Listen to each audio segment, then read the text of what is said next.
ദൈവ തിരുനാമത്തിന് മഹത്വമുണ്ടാവട്ടെ.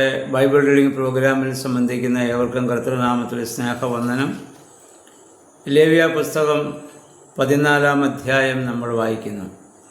13-ാം അധ്യായത്തിൽ കുഷ്ഠരോഗം വന്നാൽ പുരോഹിതൻ അവനെ പരിശോധിച്ച് അവനെ പാളയത്തിന് പുറത്തു വിടുകയോ അകത്ത് കയറ്റുകയോ ഒക്കെ ചെയ്യണം എന്ന കാര്യങ്ങളെക്കുറിച്ചാണ് നമ്മൾ പഠിച്ചത്.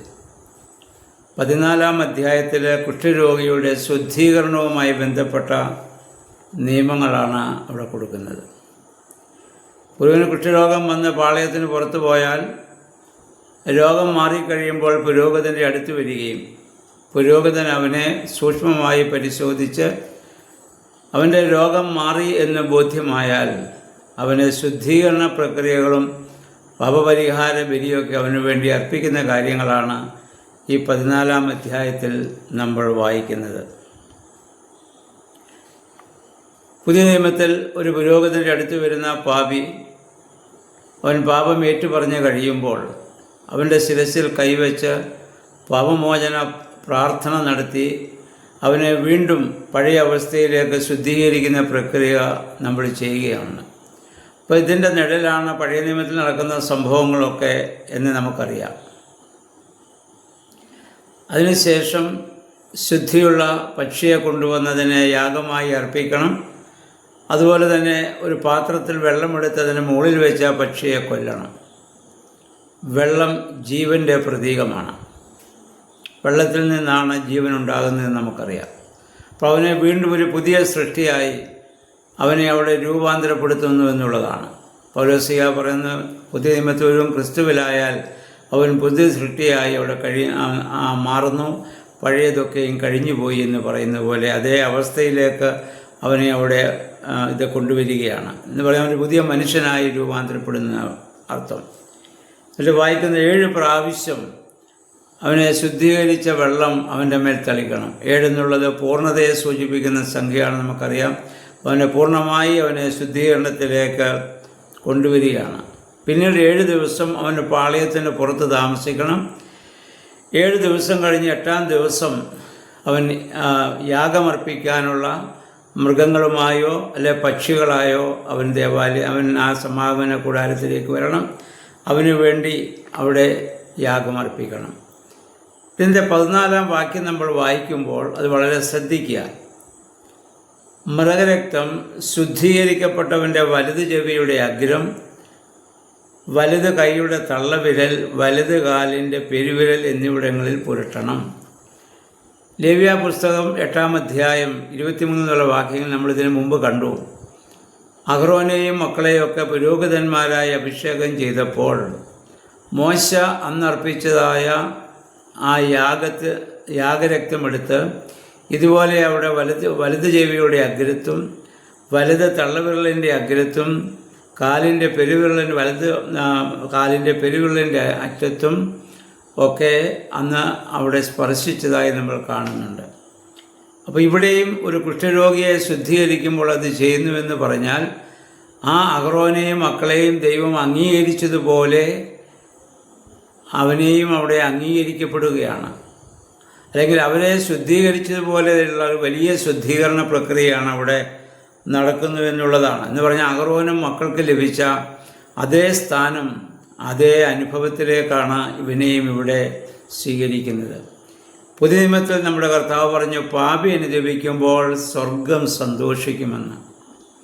നമുക്കറിയാം, പഴയ നിയമത്തിൽ ഉൽപ്പത്തി പുസ്തകം 4-ാം അധ്യായം കായീൻ ഹാബേലിനെ കൊന്നതിന് ശേഷം ദൈവസന്നിധിയിൽ വരികയും അതിനുശേഷം ദൈവം അവന് കൊടുക്കുന്ന ശാപം ഇതാണ്: നിന്റെ അനുജൻ്റെ രക്തം ഏറ്റുവാങ്ങാൻ വായു തുറന്ന് ദേശം വിട്ട് നീ ശാപഗ്രസ്തനായി പോകണം. ഇനിയും മേലാൽ ഭൂമി തൻ്റെ വീര്യം നിനക്ക് തരികയില്ല. കായൻ കൃഷിക്കാരനാണ്. അവൻ കൃഷി ചെയ്താൽ ഭൂമി വീര്യം കൊടുക്കുന്നില്ല എങ്കിൽ, ഫലം കൊടുക്കുന്നില്ല എങ്കിൽ ജീവിക്കാനാവില്ല. അവൻ ഉടനെ തന്നെ ദൈവത്തിന് യഥാർത്ഥമായും പശ്ചാത്തപിക്കുന്നുണ്ട്. എൻ്റെ കുറ്റം പൊറുപ്പാൻ കഴിയുന്നതിനേക്കാൾ വലുതാണ്. അതുകൊണ്ട് നീ എന്നെ ഇവിടുന്ന് ആട്ടിക്കളയുന്നു, ഞാൻ ചെല്ലുന്നിടത്ത് എന്നെ കാണുന്നവർ എന്നെ കൊല്ലും എന്ന് പറഞ്ഞപ്പോൾ യഹോവയായ ദൈവം അവൻ അനുദപിക്കാൻ ഒരു മനസ്സ് വെച്ചപ്പോൾ അവന് ഒരു അടയാളം കൊടുക്കുകയും ഇനി ആരെങ്കിലും കായനെ കൊന്നാൽ അവന് കായന് കൊടുക്കാൻ ഇരുന്നതിന് 7 ഇരട്ടി പകരം അവനോട് ചെയ്യുമെന്നും 4-ാം അധ്യായത്തിൻ്റെ അവസാന ഭാഗത്ത് നമ്മൾ വായിക്കുന്നുണ്ടല്ലോ. അപ്പോൾ അവിടെയും കായനെ അനുദപിക്കാൻ മനസ്സ് വെച്ചപ്പോൾ യഹോവയുടെ മനസ്സ് മാറുന്നു. ഇതുതന്നെയാണ് പുതിയ നിയമത്തിൽ നമ്മുടെ കർത്താവ് പഠിപ്പിച്ച ധൂർത്തുപുത്രൻ്റെ ഉപമയിൽ നമ്മൾ കാണുന്നത്. അവൻ അപ്പൻ്റെ സ്വത്തുകളൊക്കെ കൊണ്ട് നശിപ്പിച്ച് അപ്പൻ അപമാനം വരുത്തിയവനാണെങ്കിലും അവൻ്റെ മടങ്ങിന് വേണ്ടി കാത്തിരുന്ന അവൻ ആവശ്യപ്പെട്ടത് വാസ്തവത്തിൽ ദാസ്യത്വമാണ്. അവൻ ആവശ്യപ്പെട്ടതിന് വേലക്കാൽ ഒരുവനെ പോലെ എന്നെ അംഗീകരിച്ചാൽ മതി. പക്ഷേ പിതാവ് അവന് കൊടുത്ത പുത്രത്വമാണ്. വിശേഷയുള്ള വസ്ത്രം, വിരളിൽ മോതിരം, അല്ലെങ്കിൽ മൃഗത്തെ ഒക്കെ അവിടെ അറുത്തവന് വലിയ വിരുന്ന് കൊടുക്കുകയാണ്. ദാസ്യത്വം ചോദിച്ചവന് പുത്രത്വം കൊടുക്കുന്ന ദൈവികമായ സ്നേഹം. നമ്മൾ മാനുഷിക ബലഹീനതയാലും സാഹചര്യ സമ്മർദ്ദങ്ങളാലും നമ്മൾ കുറവുകൾ സംഭവിച്ചാൽ ദൈവസ്ഥാനത്തിൽ പശ്ചാത്താപത്തോടെ നമ്മളത് ഏറ്റുപറയുമ്പോൾ ദൈവം നമുക്ക് നൽകുന്നതായ സ്വീകരണം ഇവിടെ നമുക്ക് കാണാൻ സാധിക്കുന്നതാണ്. 17-18 വാക്യങ്ങൾ വരുമ്പോൾ നമ്മൾ വായിക്കുന്നു, ശുദ്ധീകരിക്കപ്പെട്ട എണ്ണയും അവിടെ ശുദ്ധീകരിക്കണം. ആ ശുദ്ധീകരിക്കപ്പെട്ട എണ്ണയും ഇതുപോലെ അവൻ്റെ അത് ചെവിയുടെ അഗ്രത്തും വലത് കൈയുടെ തള്ളവിരലിൻ്റെ അറ്റത്തും, അല്ലെങ്കിൽ അവൻ്റെ വലത്തെ കാലിൻ്റെ പെരുവിരലിൻ്റെ അറ്റത്തും ഒക്കെ പുരട്ടണം. രക്തം പുരട്ടിയതുപോലെ തന്നെ എണ്ണ നമുക്കറിയാം പരിശുദ്ധാത്മാവിനെയാണ് സൂചിപ്പിക്കുന്നത്.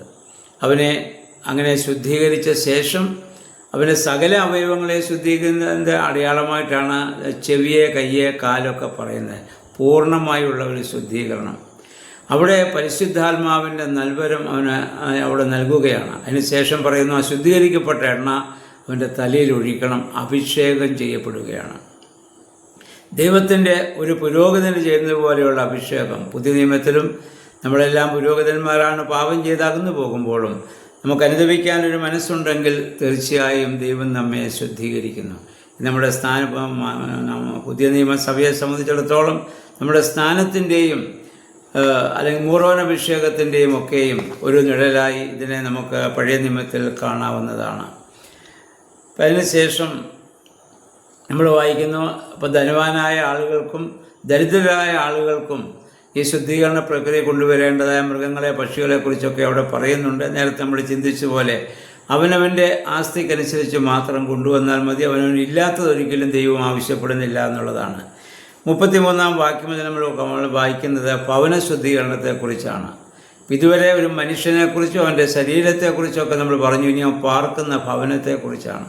അവിടെ പൂപ്പൽ ബാധിച്ചാൽ അത് ഇതുപോലെ പരിശോധിച്ച്, പുരോഹിതൻ വന്ന് പരിശോധിച്ച് പൂപ്പൽ ബാധിച്ചുണ്ടെന്ന് ബോധ്യമായാൽ അത് ശുദ്ധീകരിക്കണം, അല്ലെങ്കിൽ അത്രയും ഭാഗം ചുരണ്ടിക്കളയണം, അല്ലെങ്കിൽ അത് പണിതായ കല്ലുകളെല്ലാം ഇടിച്ച് കളഞ്ഞ് പുതിയ കല്ല് വെക്കണം, പുതിയ കുമ്മായം തേക്കണം. അങ്ങനെ അതിനെയൊക്കെ അവിടെ ശുദ്ധീകരിക്കുകയാണ്. ഇവിടെ നമ്മൾ മനസ്സിലാക്കേണ്ടത് ഒരു മനുഷ്യൻ്റെ ശരീരം മാത്രമല്ല, അവൻ പാർക്കുന്ന സ്ഥലം, അവൻ ധരിക്കുന്ന വസ്ത്രം, ഇതിൻ്റെ എല്ലാം വിശുദ്ധി ദൈവം സസൂക്ഷ്മം വീക്ഷിക്കുന്നു എന്നുള്ളതാണ്. അതായത് ഒരു കുഞ്ഞ് ഒരു ഭവനത്തിൽ ജനിച്ചാൽ അവൻ്റെ മാതാപിതാക്കൾ എന്തുമാത്രം ആ കുഞ്ഞിനെ ശ്രദ്ധിക്കുമോ, എന്തുമാത്രം അതിനെ പരിചരിക്കുമോ, അതിനെ കരുതുമോ, അതേ രീതിയിലാണ് ദൈവം നമ്മെ കരുതുന്നതെന്ന് നമ്മൾ മനസ്സിലാക്കണം. ആ കുഞ്ഞിനെ ഒരു പനി പോലും വരാതെ കാത്തു സൂക്ഷിക്കുന്ന പോലെ, എപ്പോഴും ശുദ്ധിയുള്ള വസ്ത്രം ആ കുഞ്ഞിനെ നമ്മൾ ധരിപ്പിക്കുന്നത് പോലെ, ആ കുഞ്ഞിൻ്റെ ശരീരത്തിൽ എവിടെയെങ്കിലും ഒരു പാടുകൾ കണ്ടാൽ ഉടൻ നമ്മൾ ആകുലചിത്തരാകുകയും ഡോക്ടറുടെയൊക്കെ കൊണ്ടുപോവുകയും ചെയ്യുന്നത് പോലെ ദൈവം നമ്മൾ ഓരോരുത്തരെയും, ഓരോ ദൈവ പൈതലിനെയും സസൂക്ഷ്മം വീക്ഷിക്കുന്നു, ശ്രദ്ധിക്കുന്നുവെന്നുള്ള ഒരു വലിയ സത്യം ഇതിൽ നിന്ന് നമുക്ക് മനസ്സിലാക്കാവുന്നതാണ്. ആ സ്നേഹം നമ്മൾ തിരിച്ചറിഞ്ഞിട്ട് വേണം ദൈവത്തെ നമ്മൾ സ്നേഹിക്കുവാനും ദൈവഹിതപ്രകാരം ഈ ഭൂമിയിൽ നമ്മൾ ജീവിക്കുവാനും. ദൈവമേ, പരിശുദ്ധാത്മാവേ, അതിന് ഞങ്ങളെ ശക്തീകരിക്കണമേ. ആ സ്നേഹം തിരിച്ചറിയാനുള്ള വിവേകവും അതിനുള്ള കഴിവും ഞങ്ങൾക്ക് തരണമേ എന്ന് നമുക്ക് പ്രാർത്ഥിക്കാം. ദൈവം എല്ലാവരെയും അനുഗ്രഹിക്കുമാറാകട്ടെ.